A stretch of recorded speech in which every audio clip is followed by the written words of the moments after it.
Sujet de prière qui a été soumis. J'aurais souhaité lire. Solange, tu peux fermer ton micro s'il te plaît? Oui, oui. Voilà, merci.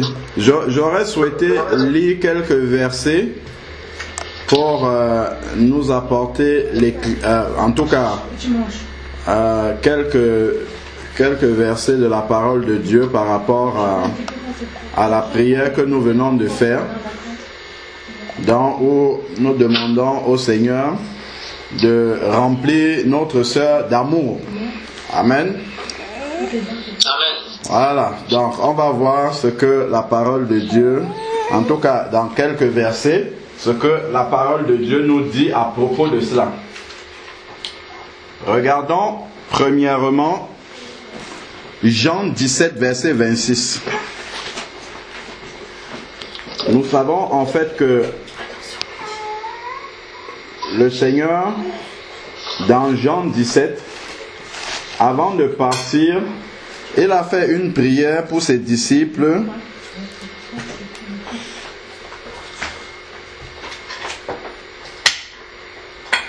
Je vais commencer d'abord au verset 20. Jean chapitre 17, verset 20. Jean 17, verset 20. Il a écrit, il y a des micros qui font du bruit, s'il vous plaît. Voilà.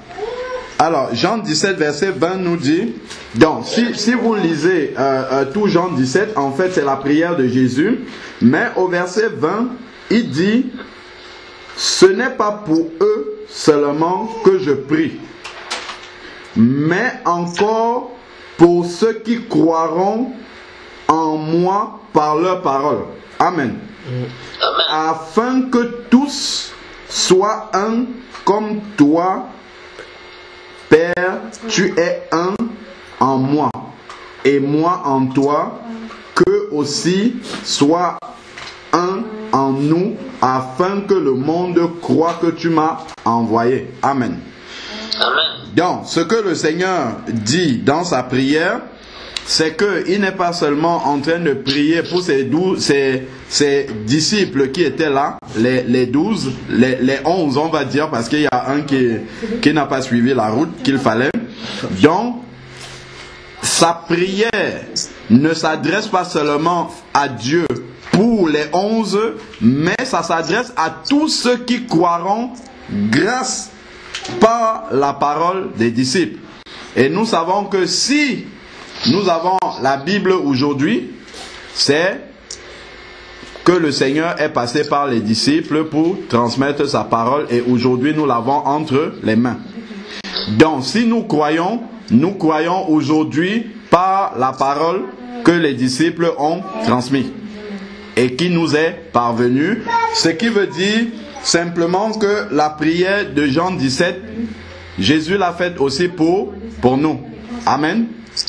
Et nous savons que tout ce que Jésus demande au Père, cela lui est à... Bon, allons maintenant au verset 26, puisque Jésus a prié.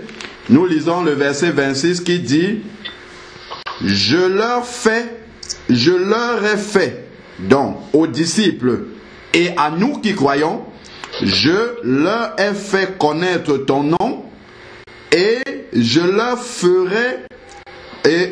leur ferai connaître. Donc, je leur ai fait connaître, il conjugue au présent pour les 11 qui sont là devant lui, et je leur ferai connaître pour tous ceux qui vont croire grâce à la parole des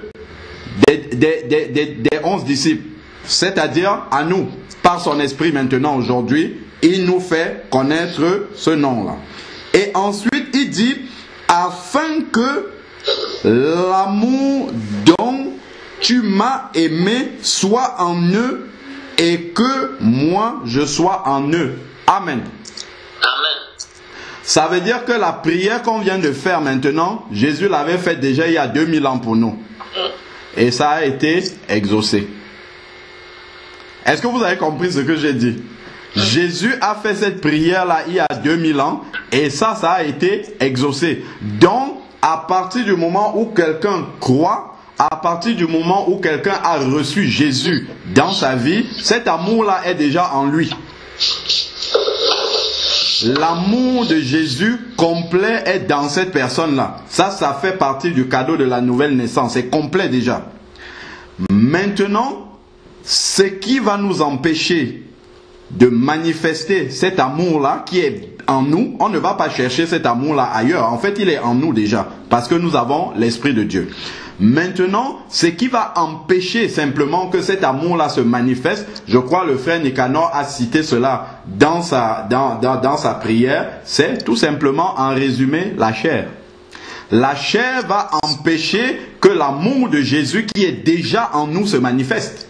Donc en fait, pour que cet amour-là se manifeste, il faut simplement que la chair diminue afin que l'amour croisse en nous, tout simplement. C'est ça.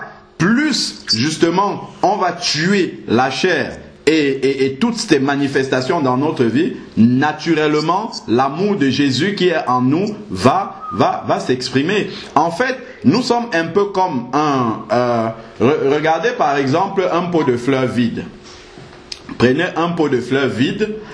Si on remplit le pot de fleurs de cailloux, bon, voilà, il est plein de cailloux. Et si on veut maintenant mettre le sable par-dessus les cailloux, qu'est-ce qui se passe? Bon, si les cailloux n'ont pas complètement rempli le pot de fleurs, on peut en mettre juste au-dessus, sur la portion où les cailloux n'ont pas rempli. Si maintenant on enlève quelques cailloux, on pourra encore ajouter du sable. Hein? Plus on enlève des cailloux, plus on peut en mettre du sable. C'est la même façon. L'amour de Jésus est déjà plein en nous, rempli par son esprit qui vit en nous. Donc, plus justement, en fait, on va enlever les scories de notre vie, plus cet amour-là va prendre la place que libère ces scories-là en nous et va s'exprimer. En fait, c'est là le problème. Le problème, c'est de libérer justement, de laisser en fait cet amour-là s'exprimer en faisant mourir la chair, en mettant la chair dans l'impuissance. Et je crois que ça aussi, Jésus l'a même déjà fait pour nous. Si on prend Romains 6, je crois qu'il y a un verset qui parle de ça. Romains chapitre 6. Alors, pardon. Romains chapitre 6. Voilà. Si nous prenons à partir du verset 5. Romains 6, verset 5 nous dit: en effet, si nous sommes devenus une même plante avec lui, par la conformité à sa mort, nous le serons aussi par la conformité à sa résurrection. Nous savons, verset 6, que notre vieille nature, celle-là qui nous empêche de manifester Jésus, celle-là qui représente les cailloux dans le pot de fleurs, nous savons que notre vieille nature a été crucifiée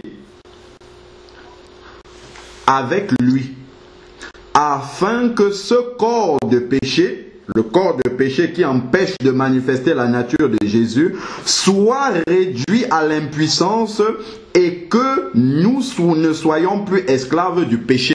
Donc plus en fait nous allons grandir dans la révélation de ce que Jésus a déjà accompli dans notre vie, parce que c'est ça le problème, c'est que nous n'avons pas suffisamment de révélation sur la nouvelle nature que nous sommes. Plus justement le Saint-Esprit va nous éclairer sur la nouvelle nature que nous avons déjà reçue en Christ, plus justement elle va se manifester. Nous allons la laisser se manifester. Parce que souvent tu t'énerves comme ça, en fait tu crois que tu es obligé de t'énerver. En réalité, si tu restes aussi calme, tu verras que tu as la capacité de rester tout calme sans t'énerver. Parce que quelque part là, il va dire que nous ne sommes plus redevables au péché. Parce que nous sommes morts au péché. Si nous ne sommes plus redevables au péché, ça veut dire qu'on peut prendre la décision de se maîtriser devant quelque chose. Dieu nous en a donné la capacité. Maintenant, comme Charles dit souvent, le Saint-Esprit nous parle.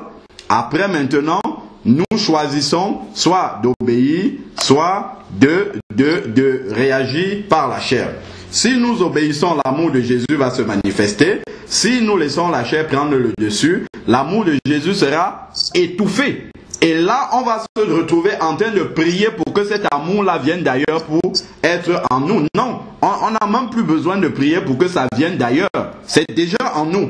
Il faut juste maintenant que nous laissions cet amour-là s'exprimer en faisant mourir la chair. Bon, donc ça, déjà, c'est le premier verset qui nous dit que Jésus a déjà prié le sujet qu'on vient d'élever là au Seigneur.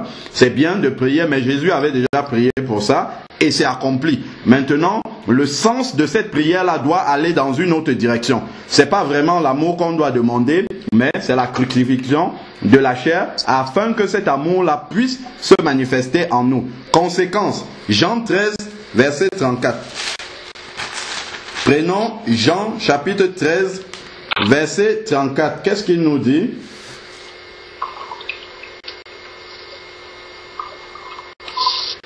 Il dit, je vous donne un commandement nouveau. Est-ce que nous voyons ça? Je vous donne un commandement nouveau. Aimez-vous les uns les autres comme je vous ai aimé. Je crois que le frère Nicanor avait prêché là-dessus. Comme je vous ai aimé, vous aussi aimez-vous les uns les autres. J'avais juste envie de souligner que c'est un commandement en fait. C'est pas une option. C'est pas voilà, si on veut, si on ne veut pas. En fait,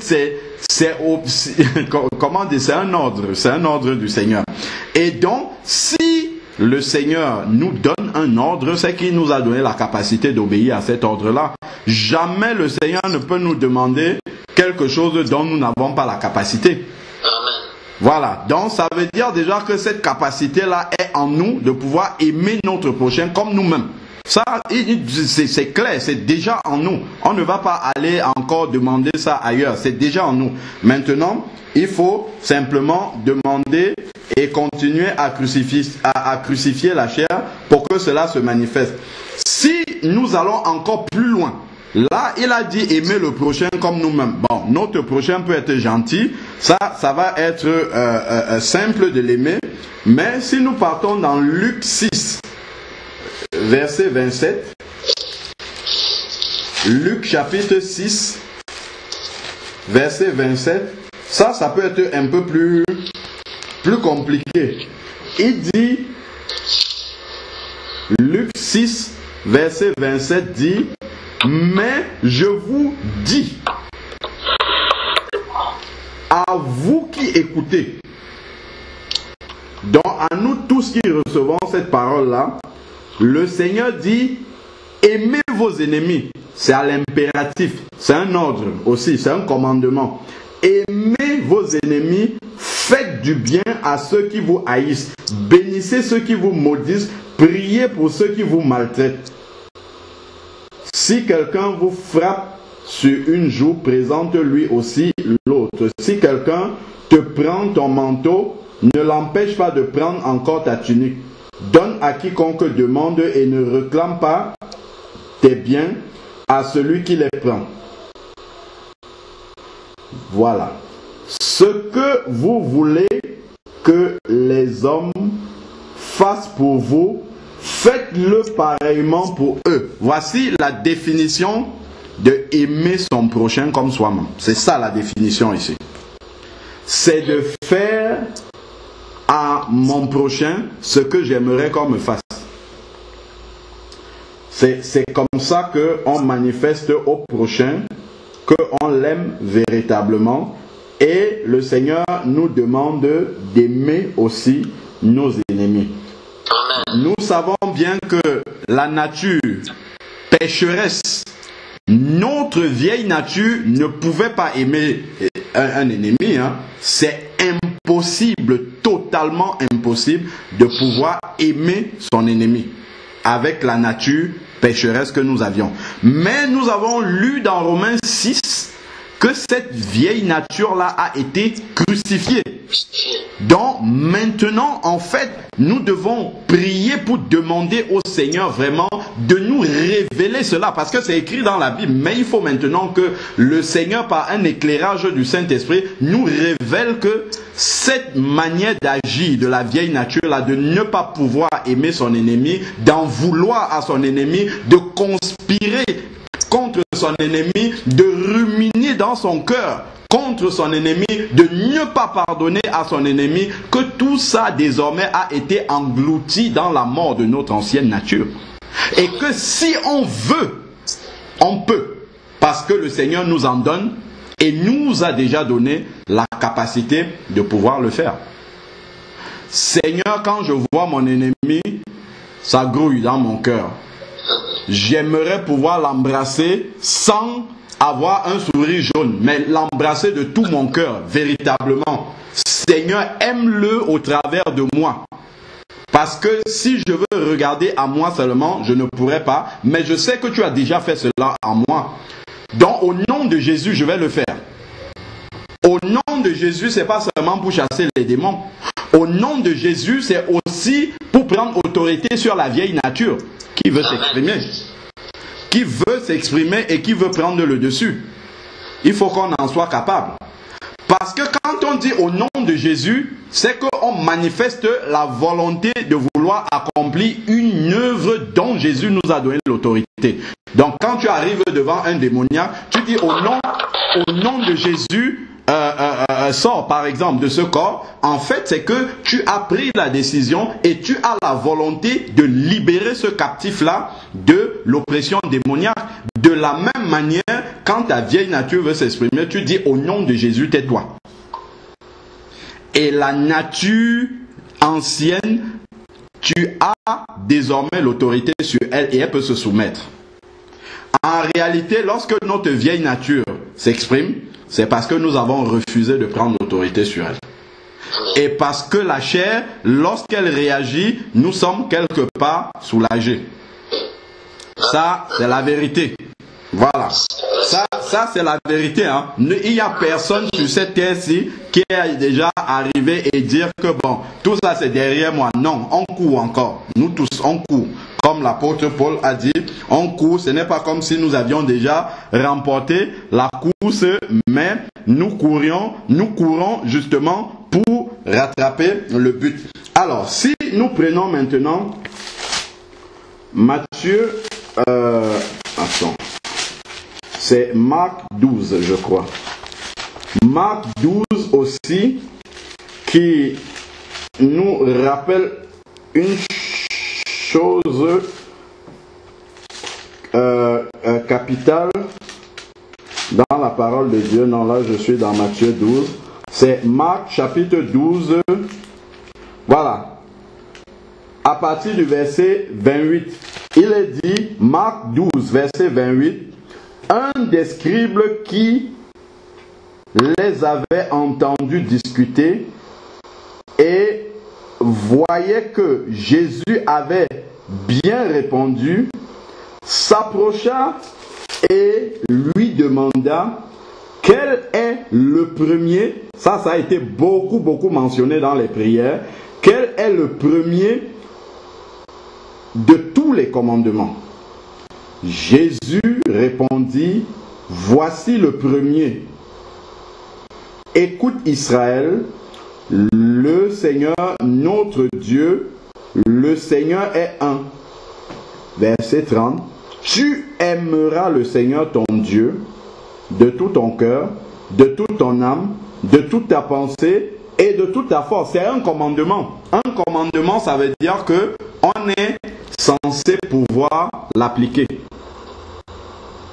C'est-à-dire que Dieu nous a donné la capacité de pouvoir appliquer ce commandement. Voici le second, tu aimeras ton prochain comme toi-même. Il n'y a pas d'autre commandement plus grand que cela. Voilà. Amen.